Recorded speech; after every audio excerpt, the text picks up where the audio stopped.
Bienvenidos. Vamos a trabajar hoy al referente de una de las grandes religiones del mundo conocida como el cristianismo.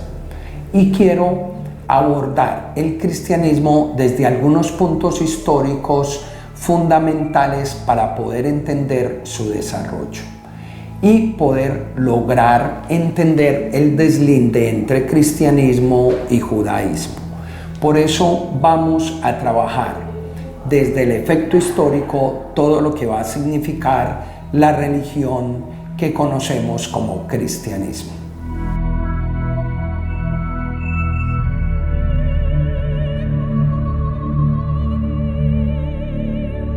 El cristianismo nace realmente en el judaísmo. Por eso ustedes van a escuchar que es una religión judeocristiana. ¿Por qué es judeocristiana? Porque Cristo es judío. En el judaísmo, Cristo va a aparecer como el Mesías prometido. Por eso es una religión judeocristiana en esa concepción. Todos los judíos están esperando un Mesías prometido que venga a crear guerra, a liberar el pueblo de Israel. ¿Y liberarlo de qué? De todos los que han querido acabar con el pueblo de Israel. En el momento en el que nace Cristo, están los romanos invadiendo Israel. Y los romanos le han dicho a Israel, vean, conserven ustedes su religión y su cultura. Lo único que tienen que hacer es pagarnos los impuestos. Les permiten la religión y la cultura. Y ahí aparece Cristo, que es autonombrado y que lo nombra Juan el Bautista el Mesías prometido. Ese Cristo va a llenar unos requisitos en la categoría de lo sagrado. ¿Cuáles? Que debe nacer de una mujer virgen con un padre que venga de la casa de David. El Mesías prometido tenía que llenar ese requisito. La idea de la mujer virgen, de María como mujer virgen, pertenece más a la idea de una concepción de una mujer como modelo, más que de la idea que tenemos de una virginidad realmente biológica. María es una mujer modelo, es una mujer entregada, y vamos a ver cómo por María el movimiento vuelve a aparecer después de la muerte de Jesús. Por eso María es tan fundamental en lo que va a significar el cristianismo. Cristo aparece realmente como un hombre muy especial. Si uno revisa el Evangelio, uno va a encontrar que es un hombre que los otros lo ven como un hombre carismático, que tiene el Espíritu de Dios en él. Él ya lo había dicho para sí mismo cuando lee en la sinagoga el texto de Isaías, cuando dice, esta palabra se cumple hoy conmigo. Las personas que están al lado de él ven en realidad a un hombre con mucho espíritu para poder acceder con su mensaje a la gente. Cristo nace en el hogar de María y de José y llena el requisito de venir de la estirpe de David. Es un niño normal, aparece en el Evangelio que más o menos a los 12 años tiene una discusión en el templo. Realmente debe haber sido a los 13 años, que es cuando ya los judíos deben cumplir la ley y la norma, y ya pueden entrar al templo y tiene discusiones con los sacerdotes de la ley. Hay un espacio en el cual no sabemos de la vida de Jesús. Realmente Jesús no es un hombre absolutamente pobre. Si José es carpintero, es un hombre como de clase media alta. Por eso, inclusive Cristo habla varios idiomas. Si usted habla varios idiomas es porque ha tenido acceso a la educación y está en una clase social media. Ese Cristo es un hombre que ha leído los textos del Antiguo Testamento, ha leído la Torá, tiene la Torá en su cabeza y con eso puede empezar a plantear una nueva forma de ver al hombre. Por ejemplo, Cristo inicia toda su vida pública con una orden de María. En las bodas de Caná sucede que se acaba el vino y María viene y le dice a Jesús, se acabó el vino. Y posiblemente Jesús debe haberle dicho, mujer, a mí me invitaron aquí, yo no tengo por qué comprar el vino. Pero María le dice a unos sirvientes, hagan lo que Él les diga. Ese texto lo que posiblemente nos está diciendo es que es María la que incita a Jesús a iniciar su vida pública. Y inicia su vida pública a partir de esa orden de la madre, de empezar a hablar de una nueva concepción religiosa y que es una concepción que luego conoceremos como cristianismo. Los judíos le han preguntado muchas veces a Jesús si realmente Él es el Mesías. Pero recuerden que acabo de decir que Cristo se autoproclama Mesías, pero los judíos esperan un Mesías que venga a crear guerra. Van y le preguntan a Cristo, ¿tú eres el Mesías prometido? Y Él dice, sí, para eso nací, para eso vine al mundo.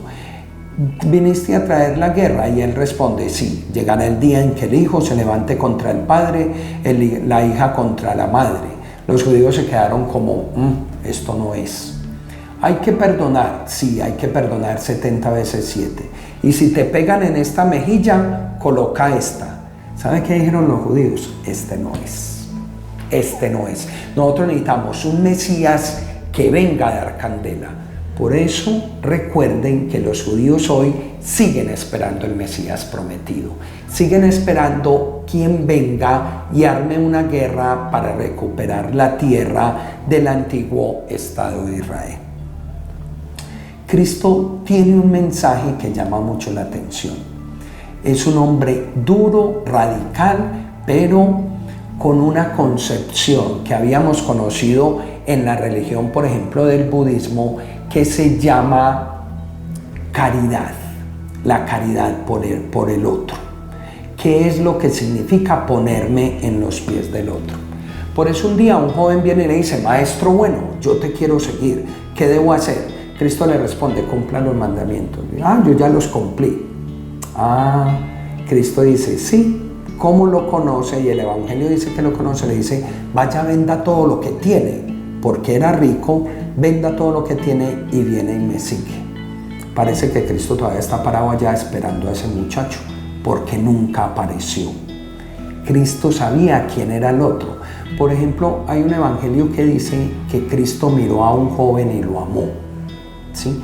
Si Cristo es ese tipo de persona, es una persona en la cual se puede confiar, porque su mensaje posiblemente sea un mensaje de salvación. Eso lo lleva a elegir 12 individuos.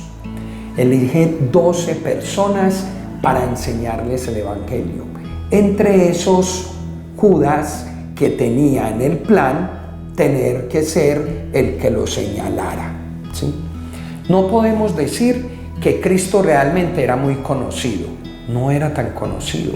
Es tan claro que no era tan conocido que Caifás, que es el máximo sacerdote, debería conocer a Jesús y no lo conoce. Le paga a Judas para que se lo muestre, ¿sí? Para poderlo llevar a un juicio. Es lo mismo que le sucede a ustedes hoy. Ustedes hoy pueden escuchar que hay gente que cura en muchas partes. En su casa hay enfermos. La pregunta es por qué no van donde esas personas que curan, porque eso es un rumor. En Antioquia tenemos un niño a la entrada de Titiribí que cura. Si alguien ha escuchado eso, ¿por qué no va y lleva a su padre o a su madre que lo cure? Porque lo seguían muy pocas personas. Esos 12 y sus familiares y amigos. En realidad no era una muchedumbre, ¿sí? Ese Cristo es llevado al juicio por un asunto. En muchos de los textos que ustedes han leído van a encontrar que es llevado al juicio porque Caifás lo detiene y lo lleva ante la autoridad romana con un argumento. ¿Cuál? Cristo se ha declarado rey.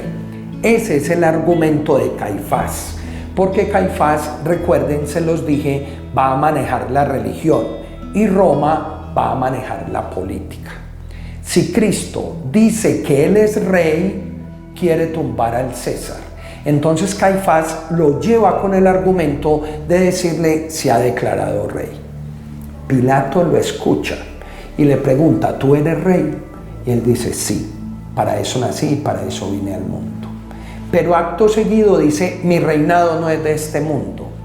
Pilato debe haber pensado: este está demasiado loco. Fuera de eso, este reinado es extraterrestre, ¿sí? Pilato no lo quiere matar. ¿Por qué? Porque no encuentra argumento suficiente de que él se esté declarando rey. Recuerden que ha entrado a Jerusalén montado en un burro con un manto rojo, burlándose del rey, que es el César, que entraba a caballo con ese mismo manto rojo. Por eso Caifás tiene muchas posibilidades de que lo condenen por declararse rey. Resulta que Pilato define no condenarlo, define mejor azotarlo. Pero Caifás empieza a incentivar al pueblo con una jugada que es la que tenían los romanos, que por Pascua le liberaban a alguien que estuviera en la cárcel por otro que podían matar. Y se la juega y Caifás pone al pueblo a gritar: ese no, Barrabás. Por eso cuando Pilato lo saca al pretorio, grita en latín: ecce homo, he ahí al hombre. Y el pueblo grita: ese no, Barrabás. ¿Sí? Por eso Pilato va y se lava las manos y dice: no fui yo, fue el pueblo. Y como la voz del pueblo es la voz de Dios, que lo maten ellos. Pero recuerden una cosa muy bella. Pilatos manda poner en la cruz INRI, que significa Jesús Nazarenum Rei Iusius, Jesús Nazareno, rey de los judíos. Caifás vino muy enojado y le pidió a Pilatos que quitara ese aviso. Y Pilatos deja una frase lapidaria: lo escrito, escrito está, para pegarle una bofetada a Caifás, que quería quitarle el puesto a Pilatos. Porque recuerden que le dice: si no matas a ese hombre, no eres amigo del César. Es decir, si no mata a Jesús, va y le hace quitar ese puesto de gobernador. Por eso ahí ustedes tienen un juicio más que religioso, político. Porque a Cristo lo deberían haber matado por lapidación, es decir, a punta de piedra, porque se declaró Dios. Cada vez que decía: yo soy el Hijo del Hombre, mi Padre, la casa de mi Padre, yo soy hijo de Dios, si soy hijo de Dios, soy como Dios. Por eso esa idea de lo que va a significar el Mesías. Y eso es muy importante para entender el cristianismo. La cruz se convierte en el mayor signo del cristianismo. Ustedes pueden revisar todas las grandes religiones que hemos estudiado y van a encontrar unos signos que van a identificar a esas religiones: la media luna, el OM, ¿sí? Aquí el signo es la cruz. En la cruz, donde se mataban a los individuos más bajos de la sociedad, va a volverse el mayor signo del cristianismo, que es donde muere el Hijo de Dios. Pero ¿saben por qué ese signo es tan bello? Porque el palo vertical es la unión entre lo humano y lo divino. Y el palo horizontal es la unión de los hombres. Ese signo para el cristianismo, quien reúne a esos hombres, que es Cristo, va a ser fundamental para entender signos y símbolos dentro de la religión. Con la resurrección viene un problema que mucha gente salió a decir: no resucitó. La resurrección es un acto de fe. Los que estaban ahí creen que Cristo ha resucitado, ha vencido a la muerte y ha logrado darnos una nueva visión de vida. ¿Qué es la resurrección? Es poder entender que después de la vida hay una respuesta a esa pregunta, y esa respuesta es resurrección. Todas las grandes religiones del mundo lo tienen. Pasar de la vida al estado de nirvana, pasar de la vida al banquete de bodas del Cordero, pasar de la vida a la resurrección. Por eso la resurrección va a ser fundamental allí. Y por último, dentro de todos los elementos que podríamos entender dentro del cristianismo, quiero que entiendan que el efecto de comunidad del cristianismo lo arma María. La madre de Cristo, María su madre, va y busca de nuevo a esos discípulos y les dice: entonces, ¿para qué sirvió la muerte de mi hijo? Y el mensaje: activemos esto. Se reactiva y aparece un hombre muy importante en el cristianismo, Pablo de Tarso. Con Pablo de Tarso viene la idea de que el cristianismo hay que mandarlo al mundo entero, no solo a los judíos. El cristianismo es para todos los hombres, es universal. Por eso recuerden que Pablo va a Roma y encuentra el Areópago y le preguntan: ¿de qué Dios nos vienes a hablar si aquí tenemos todos nuestros dioses? Pablo se debe haber sentido muy encartado viendo tantos dioses sin saber de qué Dios iba a hablar. Empieza a recorrer y encuentra una columna que dice: al Dios desconocido. Y les dice: de este les vengo a hablar, de un Dios que ustedes no conocen, y es Jesucristo. Ahí el cristianismo empieza a abrirse y a crear pequeñas comunidades en toda esa parte de lo que llamábamos Roma. Y se vuelve una religión del Estado con Constantino, cuando Constantino se convierte al cristianismo y por edicto manda a que todo romano se bautice. Si eres romano, eres cristiano, o si eres cristiano, eres romano. Por eso hasta hace muy poco en el cristianismo se rezaba que soy apostólico, católico y romano. Hoy ya no decimos el romano, porque en realidad no es el territorio al que pertenecemos en esa condición de romano. Pero si el cristianismo se riega por toda Roma, Roma era medio mundo.